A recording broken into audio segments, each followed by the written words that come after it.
రీసెంట్‌గా మనము ఫ్రిస్కోలో city town hall మీటింగ్‌లో ఈ మనిషి ఇలా కుర్తా యేసుకొని వెళ్లి అసహ్యంగా కౌ యూరిన్ గురించి, కౌ డంగ్ గురించి మాట్లాడడం అంతా చూసాము.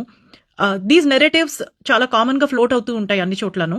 అండ్ మనము ఇలాంటి నెరేటివ్స్ ఉన్నప్పుడు మనం సైలెంట్‌గా ఉండడం మంచిది. యెస్, డిస్పెల్ చేయాలి వాటిల్ని. అండ్ మనం కూడా ఎదుర్కోవాలి. కానీ ఒక్కొక్కసారి నెరేటివ్స్ మరీ ఎక్కువ ఉన్నప్పుడు మనం కొంచెం సైలెంట్‌గా ఉండడం మంచిది. ఎందుకంటే దీస్ ఆర్ నెరేటివ్స్. నెరేటివ్స్ ఉంటే ఏంటి అంటే అవన్నీ కూడా ఒక ఫాల్స్ బేసిస్ మీద వస్తాయి.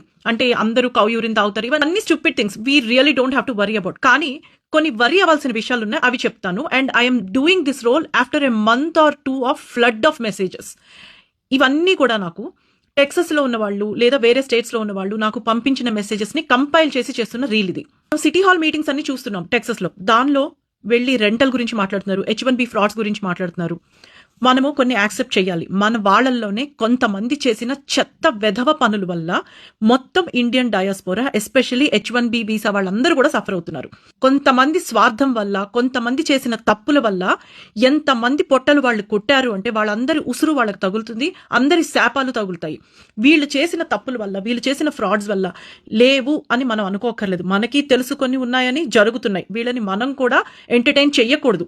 ఎందుకంటే నిజమైన టాలెంట్ ఎప్పుడు కూడా బయటికి రావట్లా. మీరు ఎక్కడో ప్రాబ్లమ్స్ ఉన్నాయనే కదా ఇక్కడికి మైగ్రేట్ అయ్యి వచ్చారు. మైగ్రేట్ అయ్యి వచ్చినప్పుడు ఇక్కడైనా మీరు నిజాయితీగా ఉండాలి. నిజాయితీగా లేకుండా ఇలాంటి చెత్త ఫ్రాడ్ స్కామ్లు చేసినప్పుడు అదే అవుతుంది. రెండోది, ఇంకో కౌన్సిల్ మీటింగ్ లో ఆవిడ రెంటల్ రియల్ ఎస్టేట్ గురించి మాట్లాడుతుంది. ఆవిడ చెప్పడం ఏంటి అంటే ఇల్లు అతికిచ్చినప్పుడు ఒకళ్ళు వచ్చి సైన్ చేస్తారు. సైన్ చేసినప్పుడు కీస్ తీసుకునే టైంకి వేరే వాళ్ళు వస్తారు. ఆ తర్వాత నుంచి సైన్ చేసిన ఆయన అసలు ఇక్కడ ఉండనే ఉండడు. ఇండియా వెళ్ళిపోతాడు, ఎక్కడికో వెళ్ళిపోతాడు. అండ్ ఎవరో కొత్త వాళ్ళు వచ్చి ఈ రెంటల్ ప్రాపర్టీస్ లో ఉంటారు. దీనివల్ల ఏమవుతుంది అంటే అసలు వాడు ఎవడు, ఎక్కడి నుంచి వచ్చాడు, వాడి డాక్యుమెంట్స్ ఏమీ ఉండవు అని. అండ్ చాలా మంది కూడా వాళ్ళ ఇళ్లలో ఉన్న ఒక రూము 2 రూమ్స్ కూడా సబ్లీస్కి ఇవ్వడము లేదా దొంగలాగా లీజులకి ఇవ్వడం ఇవన్నీ చేస్తున్నారు. మనము ఒక ల్యాండ్ మీద ఉన్నప్పుడు ఆ రూల్స్ మనం ఫాలో అవ్వాలి. మనం ఫాలో అవ్వకుండా మనకి ఇష్టం వచ్చినట్టు వాటిని ట్వీక్ చేసి మన స్వార్థం కోసం, మన డబ్బుల కోసం మనం స్కామ్ చేస్తే మీ మీద కాదు, అది మిగతా వాళ్ళందరి మీద పడుతుంది. Yes, you are selfish and that's exactly why you are doing these things. But you should also understand that మీ వల్ల మీరు ఒక కంట్రీకి బ్యాడ్ నేమ్ తెస్తున్నారు. అండ్ ఈ కర్మ ఏదైతే ఉంటుందో అది మిమ్మల్ని వదిలిపెట్టదు.